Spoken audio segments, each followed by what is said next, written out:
Bonjour, c'est Frédéric de l'astrologie vivante.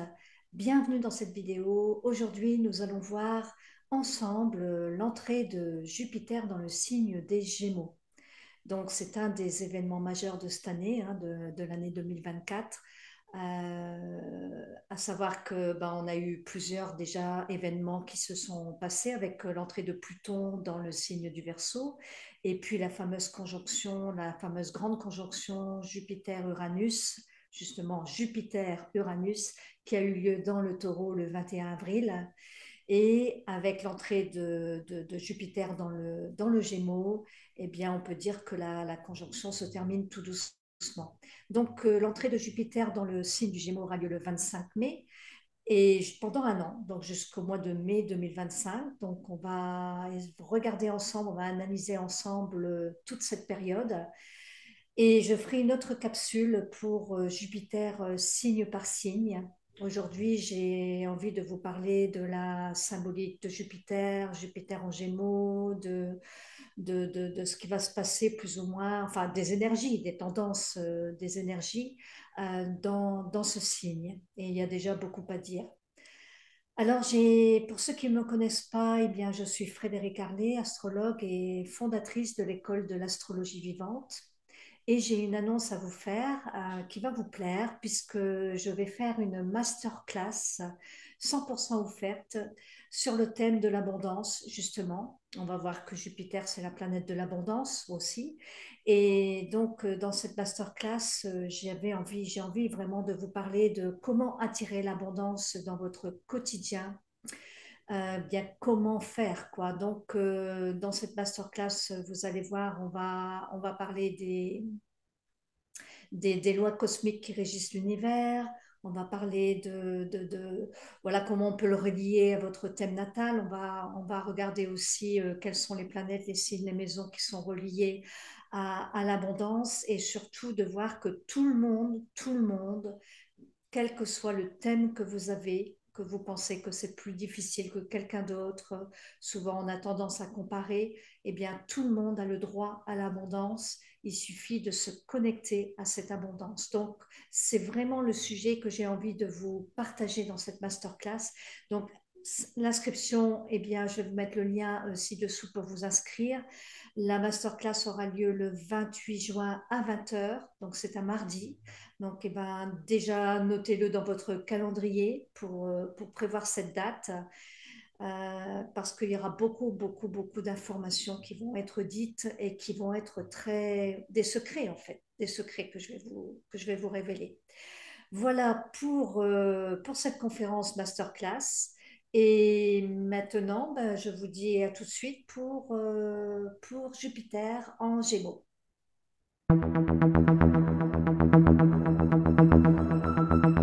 Alors, qu'est-ce que l'on peut dire de cette planète? Déjà, j'ai envie de vous parler de la planète, du symbolisme de la planète.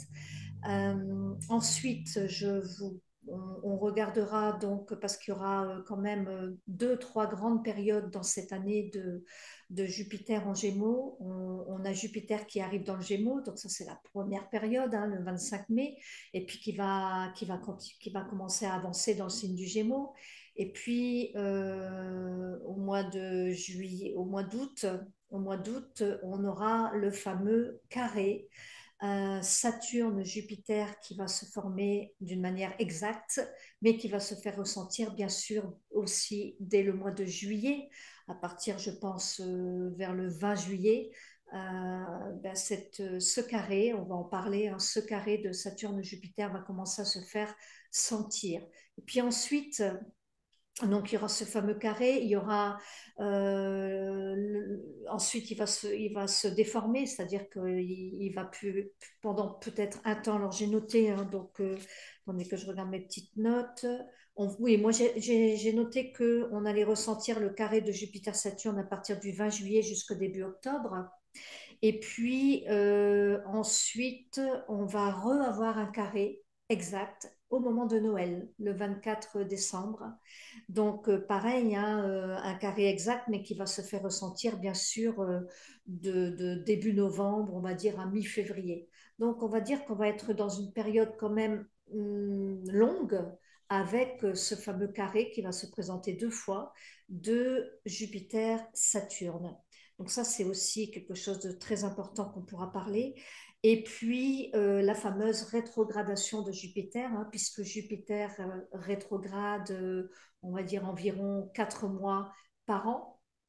Donc, eh bien là, Jupiter va rétrograder du 9 octobre exactement, pour les puristes, pour ceux qui sont vraiment précis, du 9 octobre au 4 février 2025, Jupiter va être rétrograde, sachant que une planète oscillante, hein, puisque c'est quand même pas comme Mercure par exemple qui est très rapide.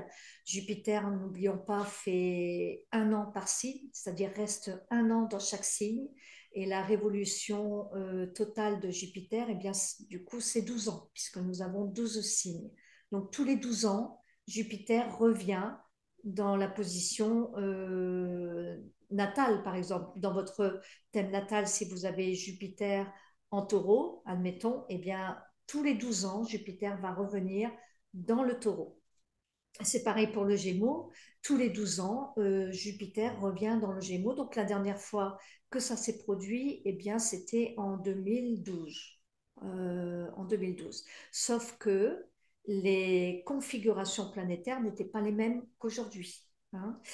Donc, pour finir par rapport à Jupiter rétrograde, il y a toujours donc 4 mois de rétrogradation et en plus il y a toujours un peu un état stationnaire, c'est-à-dire qu'avant que la planète elle rétrograde, on a quelques jours, en général une vingtaine de jours, où la planète va rester un peu, on aura l'impression que la planète elle va être en état stationnaire, ni avancée ni reculée. Voilà, donc ça se produit aussi avant, ça se produit aussi après. Donc ça veut dire aussi des choses, c'est-à-dire que là, on va commencer, et bon, je reparlerai de la rétrogradation après. Alors, on va commencer avec l'entrée de Jupiter le 25 mai, donc dans le signe du Gémeaux. Alors, je ne sais pas si vous voyez la carte qui est à côté de moi là, mais on a la planète Jupiter qui est dans un amas planétaire, si vous regardez bien. On a des configurations planétaires assez intéressantes et assez extraordinaires pour cette entrée de Jupiter dans le Gémeaux. Ben, déjà, on a le Soleil qui est entré dans le Gémeaux quelques jours avant, donc qui se trouve vraiment pas loin, qui se trouve à 4 degrés, donc on va dire qu'il forme une conjonction à ce moment-là donc avec Jupiter. Et on a Vénus. Donc on a Jupiter, on a Vénus et on a le Soleil qui se trouve dans le Gémeaux au moment de l'entrée de Jupiter en Gémeaux. Donc ça, c'est très très beau, hein. Et puis on a la conjonction, donc il y a Uranus qui est toujours pas très loin, qui se trouve dans le Taureau. Et on a la planète Mercure qui se trouve également dans l'énergie du Taureau. Donc, vous voyez, Jupiter est vraiment pas seul du tout quand il rentre dans le signe du Gémeaux. Donc, Jupiter, qu'est-ce que c'est Jupiter, la planète Jupiter au niveau du symbolisme? Ben, Jupiter, on appelle dans l'astrologie traditionnelle, c'est le grand bénéfique. Donc, autant dire que cette planète, où qu'elle se trouve dans le ciel, elle apporte du bonheur, une part de bonheur, on va dire une part, parce qu'il n'y a pas que Jupiter dans le ciel, hein, il y a aussi toutes les autres planètes, il y a aussi tout votre thème natal. Alors, à ce propos, j'ai oublié de le dire en introduction, mais là, nous voyons bien sûr d'une manière généralisée. Je vous dis ça parce que j'ai eu des retours de personnes lorsque j'avais fait la vidéo sur la grande conjonction Jupiter-Uranus, m'ont dit, ben oui, mais moi, ça s'est pas passé comme vous avez dit, etc. Il ne faut pas oublier que là, on sort du contexte du thème natal, personnel en fait, hein, et qu'on va aller extraire juste la planète Jupiter, qu'on la met dans le contexte de Jupiter en Gémeaux, mais après, bien sûr, il faut remettre dans le contexte de votre thème astrologique Normalement, il faut aller voir où se trouve votre Jupiter dans votre thème natal quand vous êtes né, de faire cette liaison, de faire cette relation. Enfin, après, voilà, on ne peut pas juste regarder. Là, on parle vraiment d'une manière générale. Et ça, après, si vous voulez aller plus loin, pour voir vos propres configurations astrales personnelles, eh bien à ce moment-là, il faut prendre une guidance astrologique ou voir un astrologue. Voilà. Donc, je reviens sur ce Jupiter qui est considéré comme le grand bénéfique. Et donc, de toute façon, où que se trouve Jupiter dans votre thème, ça apporte euh, un point positif dans votre thème, même si Jupiter n'est pas bien aspecté, ou qu'il forme un carré, ou qu'il forme des choses, c'est atténué. C'est atténué. Donc, ça, c'est important à prendre en compte.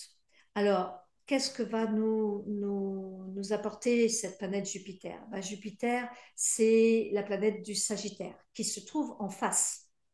Donc, la planète du Sagittaire, un Jupiter relié avec l'énergie du Sagittaire. Jupiter, ça donne la joie, l'optimisme, l'enthousiasme, ça donne un élan, ça donne... Jupiter vient nous parler d'élévation, des honneurs, de la gloire pour ceux qui cherchent les honneurs, pour ceux qui cherchent la reconnaissance. Alors après, tout dépend où se trouve Jupiter dans votre ciel, bien sûr, mais d'une manière générale, ça va venir apporter cet élément de positif dans votre thème. Donc c'est ça qu'il faut voir. Alors Jupiter va venir nous parler de la chance, de l'abondance, de la spiritualité aussi, de la relation à tout ce qui est élevé. Donc, c'est pour ça qu'on peut trouver avec Jupiter, on peut parler de la prêtrise ou des personnes élevées dans la religion, par extension après avec l'élévation spirituelle. Et comme Jupiter, comme toutes les planètes, on les a toutes à l'intérieur de nous, eh bien forcément, Jupiter va venir nous parler de notre connexion à notre être profond, à notre être spirituel. Et puis Jupiter va venir nous parler de l'abondance, de la prospérité, de la fortune, de la sagesse, de l'ordre aussi, de l'organisation. Il y a beaucoup. Jupiter, c'est la loi. Donc, c'est la loi. Donc, ça va venir nous parler de jugement, de l'égalité, euh, de la loi divine, mais de la loi aussi de la justice des hommes. Ça va venir nous parler d'un idéal élevé. Donc, de tout ce qui est élevé, donc de tout ce qui est élevé, majestueux, somptueux. Après, ça peut venir nous parler aussi d'appui extérieur, des protecteurs, de maîtres spirituels, ça va venir nous parler, c'est une planète sociale, donc c'est une planète collective et personnelle aussi, mais c'est une planète collective et c'est une planète sociale. Donc il va venir nous parler aussi de comment on s'intègre socialement par rapport aux autres, par rapport à soi, par rapport au monde. Jupiter peut venir nous parler aussi des jeux, des jeux. D'ailleurs, par exemple, les Jeux olympiques, eh ben, c'est jupitérien, c'est les Jeux olympiques. Et d'ailleurs, on pourra y revenir parce que avec les Jeux olympiques, justement, qui va se passer en août en France, on va être en plein dans le carré de Jupiter-Saturne, par exemple. Donc, qu'est-ce que ça va venir nous dire pendant ces Jeux olympiques? Ça risque d'être quand même tendu. Alors, donc, voyez un petit peu la symbolique de Jupiter. Jupiter, c'était le roi de l'Olympe, c'était Zeus dans la mythologie. Dans la mythologie, dans la symbolique de la mythologie, si on remet dans le contexte, on avait justement Saturne qui était le père de Jupiter et Saturne qui était connu pour, c'était deux titans en fait, Saturne et Jupiter. Et Saturne était connu pour avaler ses enfants. Il avalait ses enfants en fait. Donc dans la symbolique Il avalait ses enfants, c'est comme si à chaque fois il avalait des mondes, des mondes. Il avalait ses enfants, donc c'était toute cette relation à quelque chose qui est immuable, quelque chose qui ne change jamais, parce que ben, à chaque fois qu'il y avait un enfant qui naissait ou un monde qui naît, il l'avalait pour pas que le monde puisse changer. Finalement, c'est ça que ça veut dire aussi dans la symbolique de Saturne qui avalait ses enfants. Et Saturne est relié au temps. Saturne est relié à l'éternité, alors que Jupiter est relié à l'espace. Donc, à un moment donné, Jupiter, qui était un des fils de Saturne, a été sauvé par Rhea, l'épouse de Saturne. Et dans la prédiction, parce qu'il y avait des prédictions qui étaient faites, Saturne savait qu'il y avait un de ses fils qui allait le détrôner. Et c'est pour ça qu'il avalait ses enfants, parce qu'il ne voulait pas être détrôné. Et quand Jupiter est arrivé, Rhea l'a sauvé. Et donc, Jupiter, à un moment donné, quand il est devenu adulte, eh ben, il a détrôné son père, tout comme son père a détrôné son père lui-même, qui était Uranus.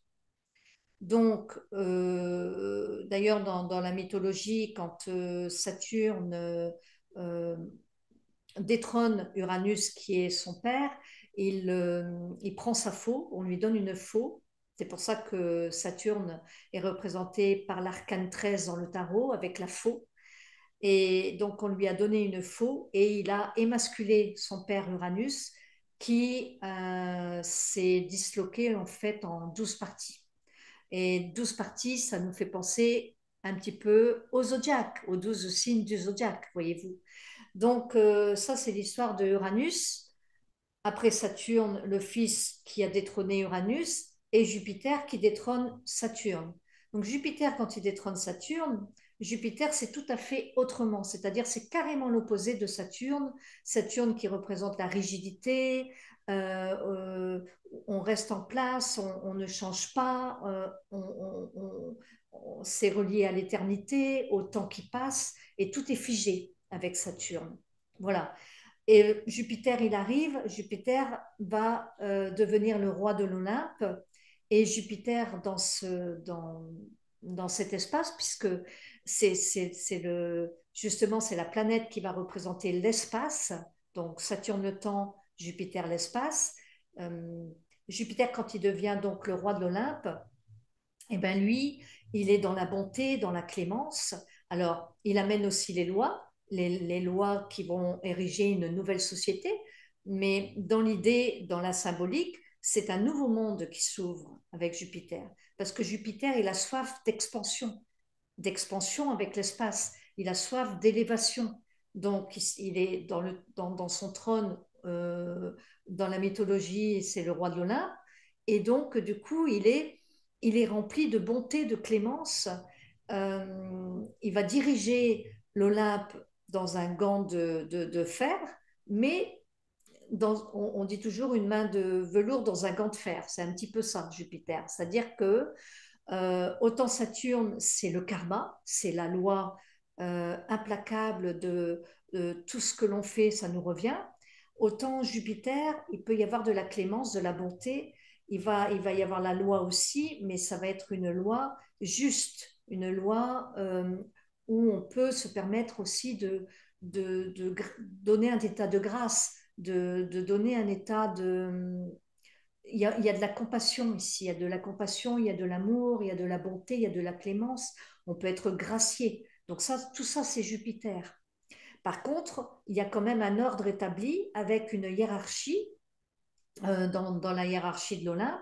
Et donc, c'est pour ça qu'il existe des lois pour cette société nouvelle, en fait. Donc, vous voyez, hein, c'est pour ça que Jupiter, on l'appelle la planète aussi de sociale et la planète de l'intégration sociale. Ça, c'est pour la symbolique de Jupiter et de Saturne. Donc, quand on apprend l'astrologie, on apprend la symbolique des planètes dans le sens de la Lune, le Soleil, de la moins rapide à la plus rapide, vous voyez. Après, il y aura Mercure et Vénus qui vont être les planètes intérieures. Et puis ensuite, on va avoir Mars qui va être la planète semi-lente, qui va se trouver à la croisée, on va dire, des planètes lentes et des planètes rapides, et qui est une planète personnelle. Et ensuite, on va avoir Jupiter et Saturne. Mais en réalité, dans la mythologie, c'est d'abord Saturne et Jupiter. Parce que Saturne est plus lente que Jupiter. Donc, dans l'astrologie, on va partir de cette plus rapide à la plus lente. Mais si on comprend que Jupiter, c'était le fils de Saturne, alors Jupiter vient après, dans la chronologie, en fait. Mais tout ça, c'est pas bien grave. L'idée, c'est de comprendre quand on va parler après du fameux carré Saturne-Jupiter. Pour l'instant, j'aimerais revenir sur Jupiter qui va faire son entrée dans le signe du Gémeaux. Maintenant qu'on a placé un petit peu Jupiter, qu'on sait que c'est vraiment la planète de l'expansion, de la joie, de l'abondance, de la richesse, etc., etc., qu'est-ce que ça va donner dans le signe des Gémeaux? Alors, déjà, les Gémeaux, ben, ils vont être les premiers concernés, hein, nos amis les Gémeaux. Ben, qu'est-ce que c'est le Gémeaux? Le Gémeaux, dans l'énergie du Gémeaux, on est curieux de tout. On est toujours curieux d'apprendre. C'est Mercure qui dirige le Gémeaux. Mercure, c'est la planète de la communication, des échanges, de l'adaptation. Donc, en fait, dans le Gémeaux, c'est un signe mutable. Donc, c'est un signe qui est très, très adaptable. Donc, Jupiter, ici, est dans un signe mutable, dans un signe mutable, ainsi que en face, le Sagittaire, Jupiter est déjà à l'origine maître d'un signe mutable. Donc ici, il se trouve bien dans cet élément mutable qui demande beaucoup d'adaptation. Alors, Jupiter en Gémeaux, donc, va venir donner de l'expansion, va venir accroître toute cette énergie du Gémeaux qui est, ben voilà, je communique, je pense, j'ai besoin d'échanger mes idées, j'ai besoin de parler, d'échanger, de communiquer, j'ai besoin d'apprendre. On peut ici commencer de nouvelles choses pour apprendre de nouvelles choses. On est dans des phases d'apprentissage, on est curieux de tout mais on ne s'engage pas parce que dans le Gémeaux, on reste en superficialité parce que tellement on fait de choses, tellement on se connecte à des choses différentes qu'on a du mal, ben voilà, peut y avoir un peu de dispersion. Donc, Jupiter en Gémeaux, il faut faire aussi attention, puisque c'est la planète de l'expansion, à ce qu'il n'y ait pas trop de dispersion, justement. Donc pour nos amis les Gémeaux, c'est magnifique ce Jupiter qui rentre en Gémeaux, d'autant plus qu'il rentre avec la Vénus et le Soleil. Alors c'est pour tout le monde, hein. Bien sûr que les Jupiters sont les premiers impactés, mais je rappelle que tout le monde dans son thème astral a quelque chose, a l'énergie du Gémeaux en lui, dans le sens où soit il peut y avoir une planète, ou soit il y a de toute façon une maison, puisqu'en astrologie, il y a 12 maisons, donc forcément, votre signe du Gémeaux se trouve dans une maison qui va venir nous parler d'un secteur de vie. Et donc forcément, ça va être parlant pour tout le monde. Mais c'est vrai que les Gémeaux ben, l'attendent depuis longtemps, ce Jupiter qui arrive chez eux, parce que c'est vrai que l'année passée, Jupiter était en taureau, et pour nos amis les Gémeaux, eh bien, tout ça, ça se passait dans le secteur 12, donc un secteur où on est dans une année de bilan, dans une année de remise en question, dans une année où on est un peu en retrait. Donc, c'était pas forcément exponentiel, on va dire. Là, ben voilà, là tout va se réveiller. En plus, on arrive dans le signe du Gémeaux. Voilà, le 25 juin, nous sommes dans l'énergie du Gémeaux. Donc vraiment, c'est magnifique.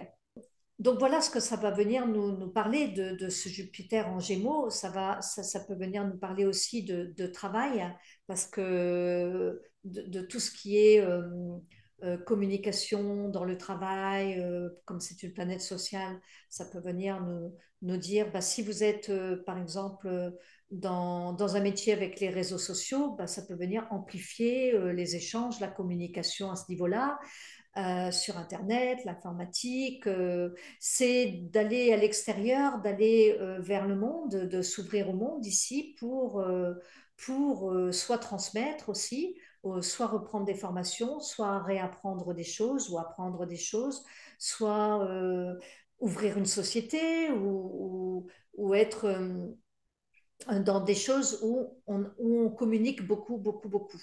Donc, besoin de se divertir aussi parce que dans l'énergie Gémeaux, il y a une éternelle jeunesse. C'est Mercure qui est maître du Gémeaux et Mercure, c'est l'éternelle jeunesse, c'est l'éternel étudiant, c'est l'éternel jeune en fait. Donc, il y a beaucoup de rire, de joie, de naïveté, d'insouciance aussi dans le Gémeaux. On n'aime pas se prendre la tête dans le Gémeaux, donc ça va venir amplifier ça, le fait, ben voilà, d'avoir encore peut-être plus de joie, plus d'humour, plus de rire. C'est un signe qui est rapide, qui est nerveux, donc ça peut aller dans les deux sens, hein, c'est-à-dire que Jupiter dans ce signe ça dépend, après ça dépend votre thème astral évidemment, mais si vous avez des petits soucis de santé au niveau de votre système nerveux, ça peut venir amplifier cette chose-là. Après, ça dépend aussi dans quelle maison ça se trouve dans votre thème. Donc là, on est vraiment dans des généralités.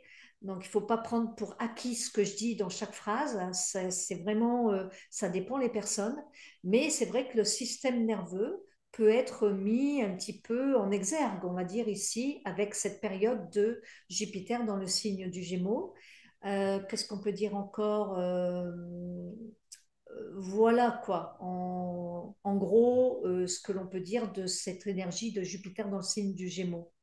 Donc voilà, il y a ce côté Jupiter dans le Gémeaux avec tout ce qu'on vient de dire, le rire, la joie, l'humour, l'apprentissage, la curiosité, l'adaptabilité, la mobilité aussi, c'est-à-dire de bouger, de se déplacer, de faire plus de routes peut-être, d'être plus sur les routes. Après, ça dépend de quel signe vous êtes, ça dépend de votre thème astral. Mais c'est l'énergie du Gémeaux en général qui nous parle de ça. Donc, ça va venir amplifier, ça va venir donner de l'espace, ça va venir ouvrir des choses ici pour nos amis les Gémeaux.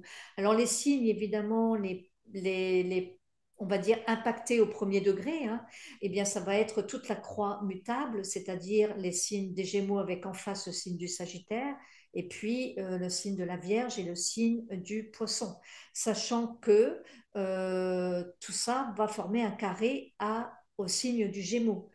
Donc, pour nos amis les poissons et les vierges, eh ben, il va y avoir peut-être une réflexion ou comment dire, une petite tension, on va dire, qui peut être vécue avec ce Jupiter en Gémeaux. Après, quand je ferai la capsule signe par signe, on verra plus en détail pour chaque signe ce qu'il en est. Là, c'est d'une manière générale, hein. Donc, les signes qui vont être impactés aussi d'une manière flagrante, ça va être les signes des autres signes de feu, le bélier et le lion, puisqu'ils forment un sextile avec le signe du Gémeaux. Et puis, les deux autres signes d'air qui vont être la balance et le verseau. Donc, si je récapitule, on va avoir le Sagittaire en face, le Poisson et la Vierge, et puis on va avoir les Verseaux et les Balances. Maintenant, on va pas avoir Jupiter qui va toujours rester comme ça, tout seul, encadré avec la Vénus, avec le Soleil, dans cet amas planétaire, hein. Les autres planètes vont bouger, et à un moment donné, ce qui va se passer, c'est qu'on va avoir un carré Saturne Jupiter. Donc ce carré, je vous ai dit qu'il allait commencer à se faire sentir le 20 juillet pour une première fois et qui va se reformer le 24 décembre pour une seconde fois pour l'année 2024. Et pour l'année 2025, puisque Jupiter va rester dans le signe des Gémeaux, si on pousse un peu plus loin, va rester dans le signe des Gémeaux pendant un an, donc jusqu'au mois de mai 2025, on va avoir encore ce carré qui va venir se représenter en 2025, tout au moins la première partie de l'année 2025. Donc, vous voyez, ce carré va être quand même impactant. Il aura le temps de se former déjà, puisque c'est deux planètes lentes. Donc, il va se faire sentir pendant plusieurs temps. Et c'est vraiment un autre fait majeur, on va dire, de l'année 2024 qui va se poursuivre également en 2025. Donc, là, pour le premier carré Jupiter-Saturne, on va commencer à le ressentir vers le 20 juillet, enfin mi-juillet, on va dire, allez, jusqu'au début octobre. Donc, c'est quand même une grande période. Ça fait juillet, août, septembre, octobre, ça fait 3 mois où on va sentir quand même ce carré. Alors, si vous avez suivi tout à l'heure ce que j'ai dit au niveau de la mythologie de Saturne et de Jupiter, qu'est-ce que ça peut vouloir nous dire, ce carré Saturne-Jupiter? Eh bien, moi, dans l'image, c'est un petit peu comme si on était freiné d'un côté et on voulait accélérer de l'autre.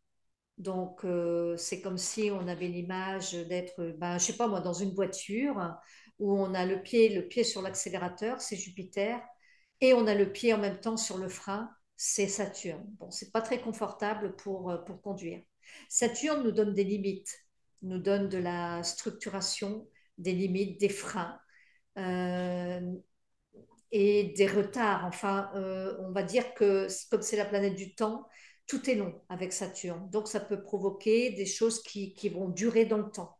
Alors que Jupiter, ici, c'est l'expansion, on y va, on accélère, euh, on ouvre, il y a une dilatation. Donc, d'un côté, c'est restriction et de l'autre côté, c'est extériorisation. Extériorisation et accélération. Donc, un carré, c'est-à-dire que ça forme 90 degrés. Hein, on le voit, c'est l'élément du poisson avec l'élément du gémeaux.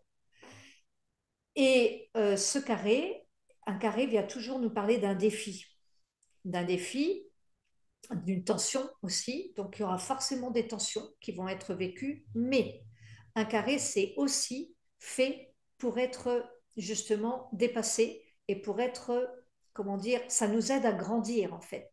Le carré nous aide à réfléchir parce que nous invite à nous repositionner, nous réajuster en fait. Un carré, c'est relié à la planète Mars. Donc, c'est assez martien. Donc, il y a beaucoup de lutte, puisque Mars, c'est la planète de la lutte, de la guerre, de l'action. Mais l'action ici, on lutte pour agir. Donc, qu'est-ce que ça peut nous donner? Ben, ça peut nous donner des contretemps, des retards. Si on a des papiers administratifs, ben, ça peut être pendant cette période-là que vous avez l'impression que rien n'avance ou que tout prend du temps ou qu'il y a des retards, il y a des contretemps. C'est ça aussi que ça veut dire. Hein. Comme Jupiter et Saturne sont deux planètes sociales qui nous parlent de social, c'est pour ça, dans planète sociale, vient nous parler de l'administration, vient nous parler de tout ce qui est en relation avec la société. Donc, voilà, si on a des projets en cours et qu'il faut faire des papiers de l'administration, ben, tout ça, ça peut être contrecarré en fait. Donc, il faut prendre son mal en patience. C'est-à-dire que vaut mieux être prévenu que pas prévenu. Parce que si on n'est pas prévenu, on peut se demander, ben voilà, on peut perdre confiance en soi. Parce que Jupiter, j'ai oublié de le dire tout à l'heure, mais c'est aussi la confiance en soi. C'est la foi, la conviction que l'on a dans quelque chose. Parce que les idéaux sont très, très élevés, mais on a la foi qui nous porte pour atteindre et pour réaliser ces idéaux. Hein. Donc, bah forcément, ici, Jupiter, si on comprend pas que Saturne peut venir contrarier nos plans dans la durée, dans le temps, parce que Saturne nous invite à la persévérance, à la patience aussi, eh bien, forcément, on va mal le vivre. On va rien comprendre du tout et on va mal le vivre. Alors que si déjà, d'ores et déjà, vous savez qu'il va y avoir une période comme ça, ben, vous pouvez travailler dessus, vous pouvez mettre de la conscience dessus et ça ne veut pas dire qu'il faut lâcher tout et qu'il faut rien faire, mais accepter aussi que ce soit une période où les choses ne vont pas avancer aussi vite que l'on voudrait.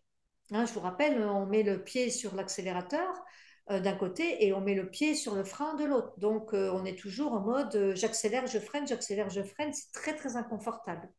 Donc, voilà ce que peut venir nous dire Saturne-Jupiter le carré Saturne-Jupiter. De plus, Saturne, à ce moment-là, sera en période de rétrogradation, puisque Saturne aura commencé sa rétrogradation le 30 ou le 29 juin. Donc, il sera déjà en pleine phase de rétrogradation. Donc, ça veut dire qu'on est amené à s'intérioriser, hein. Chaque phase de rétrogradation, c'est pour une remise en question. Donc là, avec Saturne, ben, dans le poisson, hein, c'est peut-être une remise en question justement de notre propre foi, de nos propres convictions, de notre manière de notre tolérance, de notre seuil de tolérance. Alors là, je parle du carré, hein, parce que le carré Saturne-Jupiter et la rétrogradation de Saturne en Poisson euh, peut nous amener à réfléchir aussi sur ben voilà, ce seuil de tolérance que l'on peut avoir par rapport à ce qui nous arrive dans les événements extérieurs. Parce que Jupiter, c'est une planète sociale, mais c'est aussi une planète qui vient nous parler d'événements extérieurs, qui peut nous créer des événements extérieurs. Alors, dans le bon côté, c'est-à-dire quand la planète hors carré, hein, et même dans le carré, je veux dire, elle peut nous créer des opportunités. Jupiter va venir ouvrir alors que Saturne va venir fermer.